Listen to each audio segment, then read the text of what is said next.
Welcome to the Wife Stories YouTube channel. New video every day, and don't forget to subscribe. Here we go. It's the cigarettes I notice first, that stale bitterness clinging to the air like a guilty secret. She doesn't smoke. Neither do I. She always hated the smell, said it made her gag. So the odor jolts me the moment I open the front door.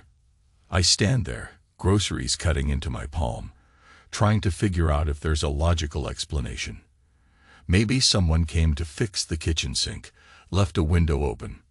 But no, it's soaked too deeply into the place. The foyer, the living room, even the hallway leading to our bedroom. It's as if the walls themselves have absorbed it, betraying a visit that shouldn't have happened. I step inside, letting the door close behind me. Everything is dim. We keep our blinds drawn during the day to keep the house cool. The only sound is the low hum of the fridge from the kitchen. My feet seem to echo too loudly as I head there, still clutching the paper bags. Salmon, fresh from the market. She loves salmon. I'd planned a surprise dinner, unscented candles on the table, that special white wine she used to talk about from her college days, the one she joked was too cheap to be any good. A record on the old turntable we dug out of storage for our anniversary. One of those soul albums we both adored when we were just a pair of broke dreamers in a cramped apartment. Back then, love felt bulletproof. Now the only thing I smell is a brand of cigarettes I can't name, but that definitely isn't ours. My phone buzzes in my pocket. It's my daughter. No correction. It's a text from her phone, but only 2 words. Home soon. She's at a friend's house, or that's what I've been told. Lately, she's been covering for her mother too often. Mom's out running errands. Mom had to step away. Mom's phone is dead. I can't believe how I bought those excuses so blindly. Or maybe I just wanted to buy them. Maybe I didn't want to face what was happening. I place the groceries on the counter, fighting a tremor in my fingers. I glance around. Something's off, beyond the odor of cigarettes. The couch cushion is dented like someone was sitting there a while. There's a blanket tossed carelessly onto the floor. And then, I see it. An empty wine glass. Lipstick smudged. But Sarah doesn't wear that shade. Hers is subtler, a light pink. This smear is deeper, maybe even a bold red. I stare at it until I feel my pulse pounding in my ears. There's a second glass next to it, also empty, a small droplet of wine at the bottom. That one might be Sarah's. It has that delicate rim she always leaves behind because she presses her lips too gently. I feel my chest tighten. My brain leaps ahead, constructing images I don't want to see, but can't stop. My wife, sitting on that couch with someone else. That same someone else who apparently smokes. Maybe the smell came from him, from his jacket or breath, or from the pack he casually left somewhere. I run my hand over my face, forcing myself to breathe. Calm. Think. Don't jump to conclusions. But even as I try, I know it's too late. My heart has already jumped. It's done the math. There's no other explanation. I close my eyes. The memory of her phone buzzing late at night surfaces. The nights she'd step away to take a call. The sudden hush in her voice. The little smile she tried to hide when she thought I wasn't looking. In the last few months, our bed felt colder. She'd turn away, claim exhaustion. Meanwhile, I told myself that marriages go through phases, that we'd reconnect if we tried. In a desperate attempt, I'd planned tonight's romantic dinner.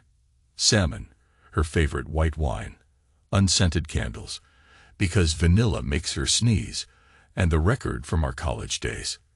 A slow approach to intimacy, maybe talk about the old times, recapture something lost. Now all I have is the bitter tang of cigarettes in a house that shouldn't reek of them. I walk to the living room, run my fingertips over the wine glass with the unfamiliar lipstick mark. The glass is cool, but my rage is heating. A small spark flickers in my chest, threatens to turn into an inferno. I breathe in, exhale. The record player is set up, but the needle is off the vinyl, as though someone jerked it up mid-song. Was he here just minutes ago? For an insane second, I imagine him still in the house, maybe in our bedroom, slipping on clothes while Sarah rushes to the door. But the house is too quiet, too empty. My pulse drums in my ears as I climb the stairs to our bedroom anyway, each step heavier than the last. The door is open. The bed is unmade. Pillows scattered. The window wide open, letting in a muggy summer breeze. I pause. There's something about that breeze mixing with the faint cigarette stench that makes me want to punch the wall. I resist. Instead, I turn to the closet. Everything looks normal. Her side, my side. But normal has become a lie now. On the floor, near the foot of the bed, is a single man's sock. Dark gray, definitely not mine. I wear white athletic socks or black dress socks. Nothing like this. My mouth goes dry. I stoop to pick it up, turning it in my hand, as if it might reveal a name. No name, no brand I recognize. But it's real proof, physical and undeniable. The spark in my chest becomes a hot flash of anger. I hurl the sock into the hamper, heart slamming against my ribs. Downstairs, the front door opens. My daughter's footsteps. I glance at the digital clock on the nightstand. She's early. My breath is ragged when she calls. Dad, you home? I can't face her yet. Not like this. I walk out to the top of the stairs, forcing some composure. She's got her backpack slung over one shoulder, her phone in her hand. Her eyes flick upward, catch mine. She knows. I see it instantly. There's no surprise in her face, just dread. And that, more than the sock, more than the stale cigarette odor, is what sets my blood on fire, because my daughter has known all along, or at least suspected. She's young, but not naive. She's seen the texts, heard the hushed phone calls, or maybe glimpsed them here in the house, and she's been covering for her mother. For how long? She takes a breath like she's about to speak, but the words fail her. I grip the banister. Go to your room, I say, my voice hoarse. She stares at me, tears brimming. Dad. I'd go. I snap, and I feel a surge of guilt as soon as the word leaves my mouth. She presses her lips together, turns, and rushes upstairs without another word. I stand there, fists clenched, not sure who I'm more furious with. Sarah, or myself for letting this happen, or my daughter for participating in the lie. The hush in the house returns, heavier than ever. Sarah doesn't come home until hours later. By then, I've prepared everything. The salmon, the uncorked bottle of that nostalgic wine, the unscented candles. I even put on that Dan record, letting it spin softly in the background. The whole time my anger simmers, but I hold it in place, bracing for a confrontation. My reflection in the kitchen window looks haunted, like a man standing on a threshold, deciding whether to leap off a cliff or retreat. Finally, the door clicks open. She walks in with a plastic shopping bag, though it seems too light to be actual groceries. The moment I see her face, I know. She tries to smile, but it's forced. Her eyes flick over to the table, the plates, the neatly sliced lemon for the fish. There's a pause. I see her swallow. She knows I've set a romantic table, a gesture to salvage something. But she's late, and there's a shadow around her mouth that says she's been elsewhere, with someone else. I glance at the bag she carries. The top edge is folded, but I catch a glimpse of bright red fabric inside. She hesitates, then sets it on the floor by the couch, as if trying to hide it. There's a monogram stitched in gold letters that definitely aren't her initials. She says, "Hey." Her tone is soft, almost breathless. "Sorry I'm late. Work ran over." A lie. She knows I know. She feels me staring at the bag. She adds, stumbling over her words, A colleague gave me a scarf. Some promotional item." I don't respond. I stare at her. Time stretches. Then, without a word, I turn and walk into the kitchen. I can hear her following me, the sound of her heels tapping on the hardwood. She stands in the doorway as I start slicing a lemon with deliberate care. Each cut is calm, controlled, at odds with the maelstrom in my head. She's talking. Nervous chatter about traffic, about some meeting, about how she texted me, but maybe my phone didn't get it. None of it matters. I place the lemon slices atop the salmon, set it in the oven, then turn to face her. The record hums a quiet background note. She looks at me, searching for some sign of warmth. I can't give it. I'm too raw, too betrayed. Our daughter steps down the stairs, careful, uncertain. Sarah forces a bigger smile, but it's hollow. I see my daughter's eyes flick toward the bag with the red scarf. No shock, no curiosity, just recognition. That stings more than anything. She's seen it before. She's known about it. I'm going upstairs, my daughter mutters, avoiding eye contact. She disappears, leaving the two of us in a silent standoff. Sarah tries to speak, but I walk away, dropping into the chair at the table, my head in my hands. I can't stand the thought of hearing her excuses right now. She hovers near me, wanting to do something, anything. I think she's about to put a hand on my shoulder, but she stops. The tension is like a coiled spring between us. Finally, she clears her throat. I see you cooked salmon, she says. I exhale. It's your favorite. My tone is cold, a blade of quiet resentment. Michael. She says my name softly, as if trying to gauge how deep my anger runs. When I look up, her lips tremble. A flicker of guilt or fear glistens in her eyes. For a second, a wave of pity hits me, but it dissolves into the more overwhelming surge of betrayal. I say nothing. I let the silence speak. The record ends in a soft crackle. She shifts her weight, fiddles with her wedding ring. Eventually, she steps away, leaving me alone at the table. I can't eat. The salmon will go cold. The candles will burn down to nothing. The bottle of wine stands unopened. I remain there, replaying every instance of her distance, every phone call that ended abruptly, every girls' night out that stretched too late, the scent of unknown cologne in her hair when she finally came home. My jaw aches from grinding my teeth. I do not rage at her. Not yet. Instead, I slip into a silence that spans days, nearly a week. I function, sure. Go to work, respond to polite greetings, come home. But I don't speak to her more than necessary. She tries to break through, leaving notes by the coffee machine. Can we talk? Or, we need to figure this out. I ignore them, because I'm not ready. And part of me wants her to suffer in that silence, to know I'm not caving in so easily. Our daughter avoids me too, guilt etched on her face. I don't confront her. I'm too consumed by my own turmoil, replaying the images I'd conjured. Her mother's clothes in disarray. That strange sock, the wine glasses, the stale smell of someone else's cigarette. Each thought stabs me anew. Then, on the 7th day of my vow of silence, I decide I've had enough of passively drowning in anger. I need clarity. Or I need revenge. Something. I find myself recalling an old acquaintance, Kelvin. He was a friend back in college, or more accurately, an acquaintance of an acquaintance. He once got into a brawl with the man who's now apparently my wife's lover. That's the twisted detail. Sarah let slip the name Eric a while back. Said he was an old college friend, which is how they'd reconnected. And I recall that Eric once fought with Kelvin over some campus rivalry or woman. I never got the details, but they hated each other's guts. I tracked Kelvin down through mutual contacts.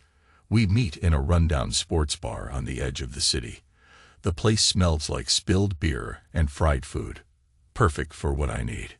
Anonymity and a casual environment where confessions or conspiracies can happen over cheap drinks. We shake hands. Kelvin's changed a lot. Gray creeping into his hair, lines around his eyes. He orders whiskey neat. I follow his lead. He narrows his eyes as I mention Eric's name. Still the same snake, huh? He says, swirling the whiskey. I shrug, trying to keep my voice steady. He's involved with my wife. Kelvin hisses a curse under his breath. Figures. He always had a knack for going after other men's women. He takes a sip, sets the glass down with a thud. He cost me a job once. Spread rumors about me in the business fraternity so he could get a better internship. His lip curls. Never pegged Sarah would fall for his act, though. She always seemed smarter. I swallow, the words thick in my throat. She's human, I guess. People do stupid things. He looks at me, reading the anger behind my calm facade. Then, after a moment, he sighs. Look, I might know a few skeletons in Eric's closet. If you want leverage, my heart beats faster. Tell me. Kelvin shrugs. He had some shady dealings in real estate. Fudged documents, borderline fraud. He got away with it because the investors didn't want the bad press. I nod slowly. My mind spins. If Eric's living a lie, that might matter. Maybe it's the ammunition I need. Kelvin leans forward. He's cunning, but pride gets him in trouble. He thinks he's bulletproof, still acts like he's the star of some campus showdown. You want to ruin him, you just have to shine a spotlight on that arrogance. I glance down at my whiskey, swirling the amber liquid. Do I truly want to ruin him? Or do I just want Sarah to feel what I feel? A sense of betrayal so sharp it cuts the soul. Another wave of bitterness hits me. Yes, I do want to see him fall. I want him out of her life, out of mine. And if that means exposing his skeletons, so be it. Kelvin, noticing my expression, gives a tight nod. We'll talk more, he says. We exchange phone numbers. He promises to send me some copies of documents, email threads he managed to get hold of. He's not squeaky clean, Kelvin mutters. I'll help you bury him if that's what you need. I sit there after he leaves, nursing the whiskey until the ice melts. Something stirs in me, a dark satisfaction. Because if I can't fix my marriage, I can at least make sure the man who ruined it doesn't walk away unscathed. A part of me wonders if I've gone crazy, stepping into the shadows like this. But the part of me that's been crushed under the weight of betrayal welcomes it. I'm tired of being the nice guy. Over the next weeks, I collect what Kelvin sends. Bank statements, old emails, messy details. I don't breathe a word to Sarah. She seems to sense a shift in me, though. I'm no longer just silent and hurt. I'm resolute. She tries a couple of times to corner me into talking. We need to discuss what's happening to us, or we can't keep living like strangers. I reply with stone-faced nods and curt, later. Because I've decided that I will talk, once I have everything set. Finally, a month after that dinner fiasco, I file for divorce. I don't do it with drama. I simply place the papers on the dining room table, my signature already there, and wait for Sarah to come home.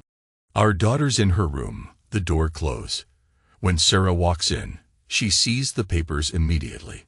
She stands frozen, grocery bag in her hand, reading the bold letters. Petition for dissolution of marriage.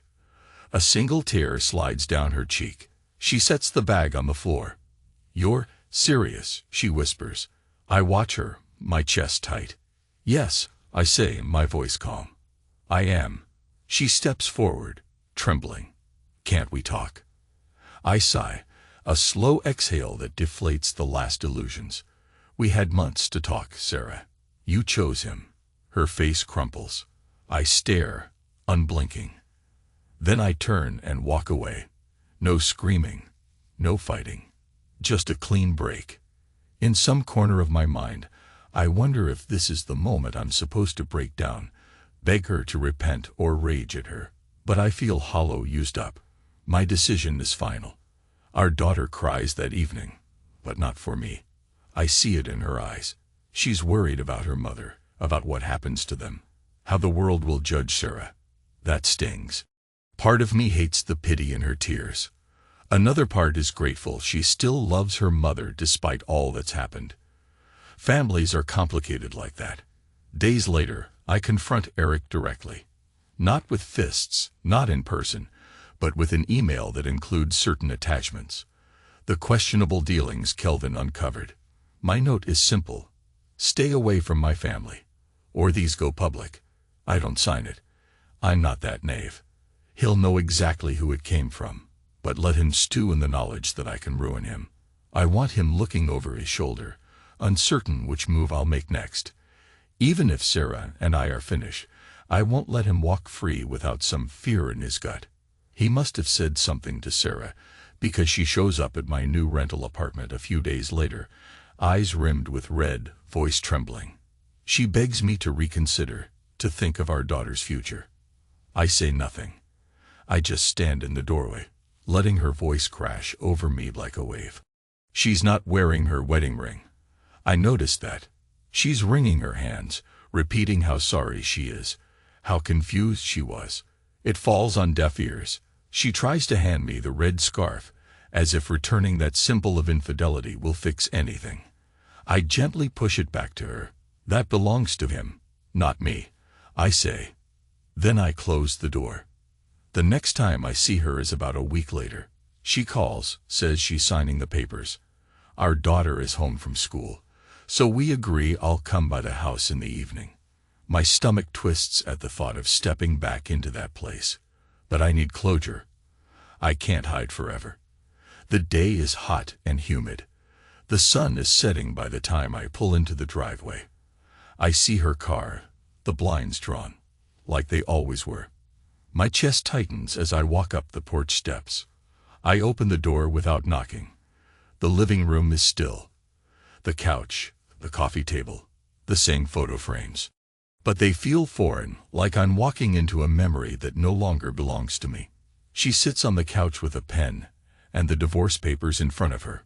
Our daughter stands by the mantel, arms folded, face solemn. Sarah looks up as I enter. She tries to speak, but her voice catches in her throat. She takes a moment, then says, "I'm signing them. I want you to know I'm sorry." She reaches for the pen. Her hand shakes so violently she drops it. A soft whimper escapes her, and she curls forward like she's collapsing under the weight of it all. The tension is unbearable. My daughter shifts, wanting to comfort her mother, but uncertain how. Finally, Sarah picks up the pen again, this time managing to sign her name. Each letter might as well be a nail in the coffin of our marriage. Then she starts talking, her words broken, sobbing. She confesses how she felt trapped, how she needed excitement. She says Eric was just a spark she craved, but it spiraled into something she didn't know how to stop. She begs me to believe she never meant to hurt our daughter, never wanted to tear our family apart. The confession is raw, messy, painfully honest. Part of me almost pities her. Another part is too numb to care. I stand there, arms folded. I don't look at the floor, or the walls, or even at my daughter. I stare at Sarah. My silence is absolute, because there's nothing left to say. She keeps talking, voice frantic, face wet with tears. She's trying to piece together a story that might salvage her dignity. But it's too late for that. I see the fear in her eyes, the desperation. She's losing everything she once took for granted. In that moment, I wonder if the emptiness I feel is satisfaction, or just a hollow ache. My daughter steps forward, places a trembling hand on her mother's shoulder. Sarah clings to her, tries to keep speaking. I remain where I am, an observer to their moment. My breathing is slow and deep, each inhale cold, each exhale numb. A part of me demands I shout, or cry, or fling accusations, but I have no energy left for that. It's done. Eventually, Sarah's sobbing quiets. She looks at me, eyes rimmed with desperation. "Michael, please, say something." I meet her gaze and let a long pause stretch. My daughter's eyes dart between us, pleading. Finally, I open my mouth. But no words come. I realize I have nothing to offer. So I close my mouth again, letting the silence speak my verdict. Sarah shudders and lowers her head. My daughter bows hers, tears dripping onto the carpet. I stand there, a statue in the ruins of our marriage. That's when I feel it.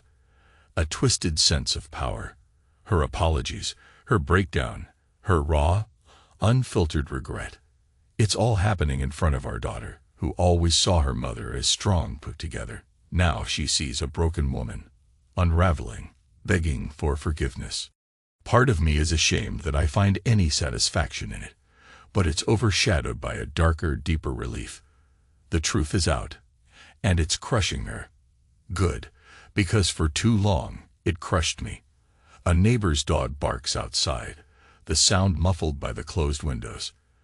The hum of traffic from the nearby street is just audible, a faint roar of life continuing while we stand frozen in heartbreak. I think about that night I smelled cigarettes, how I felt this unstoppable train of events had begun, and I was powerless to halt it. Now, ironically, I'm in the driver's seat. She's the one pinned under the wheels. Finally, I move. One step back, then another, heading toward the door. Sarah half rises, as if to follow, but my daughter clings to her arm, halting her. She whispers something to her mother, maybe telling her to let me go.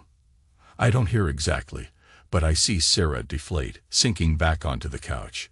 The door feels heavier than usual when I open it. I take one last look at them, mother and daughter, both tear-stained, broken by what's happened.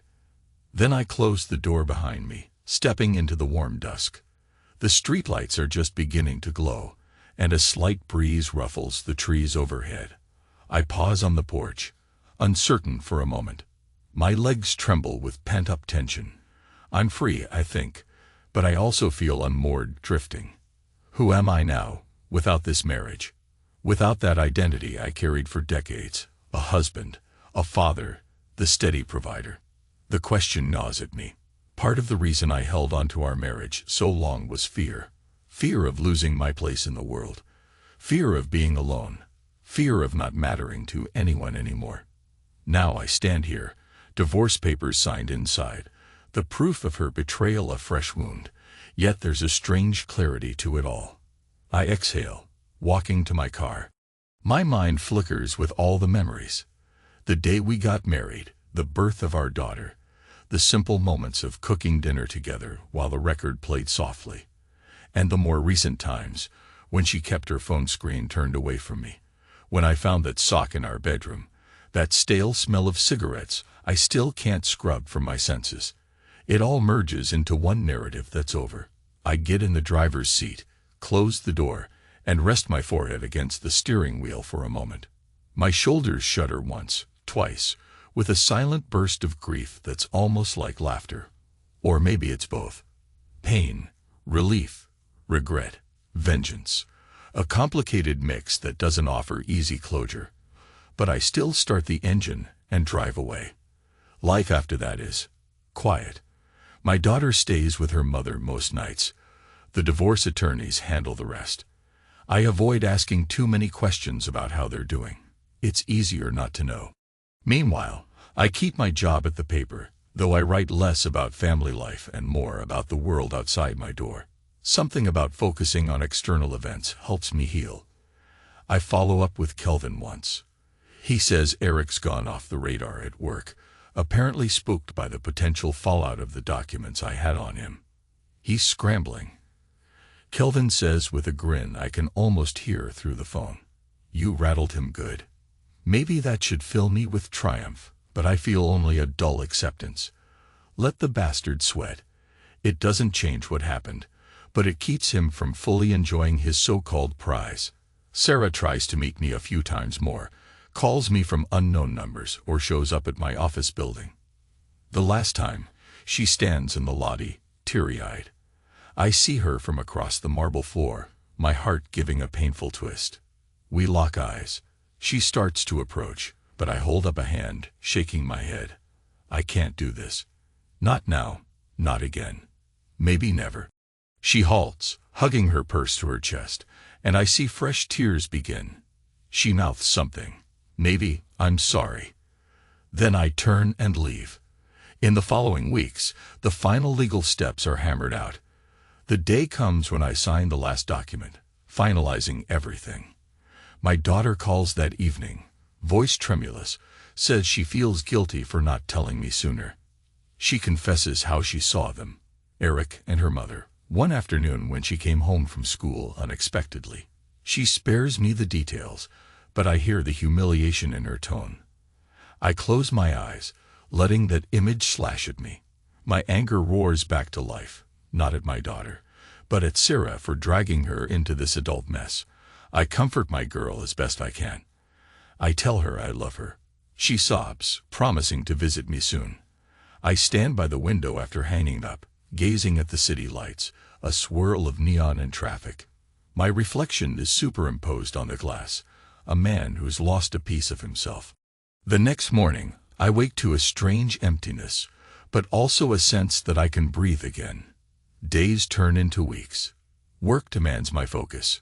My phone rarely rings unless it's the office or my daughter. I find a certain peace in the routine. Get up, make coffee, read the news, head to the paper, come home. Evenings, I try my hand at photography again, a hobby I'd long neglected. I snap pictures of cityscapes at dusk, the slow transformation of daylight to neon glow. No more records, no more salmon dinners. I can't stomach those reminders yet.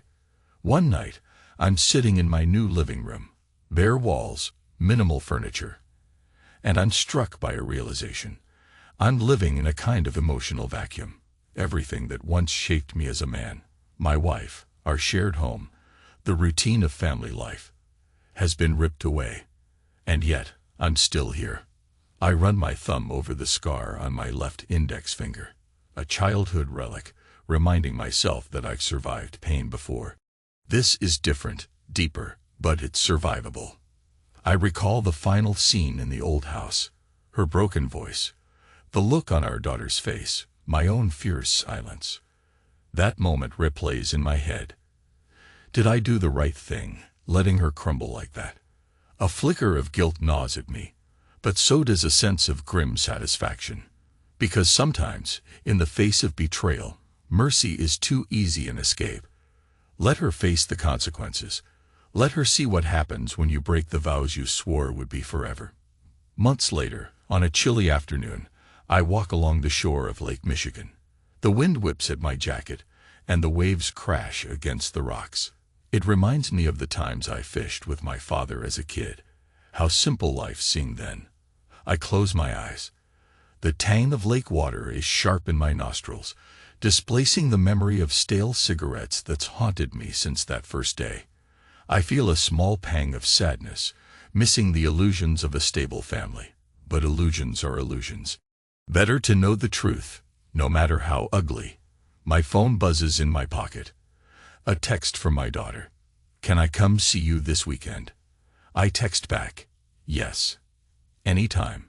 Then I slide the phone away, turning to watch the horizon where the gray sky meets the water. My breath billows in the cold air. For the first time in months, I feel something almost like hope. Maybe not for reconciliation, because some scars are too deep, but for something new.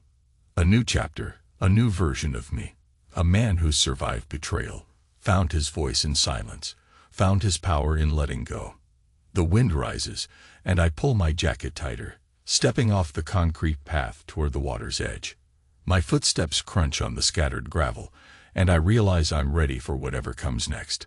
Maybe I'm not the same man I was before. Maybe I'm still figuring out who I am now. But I'm alive. I'm here, and for the moment, that's enough. I stand there for a long time, letting the cold sink into my bones, letting the lake churn up the chaos of memory until it fades into the present moment. When I finally turn back, heading for my car, I carry a sense of resolve with me. Not a perfect closure. Life rarely offers that.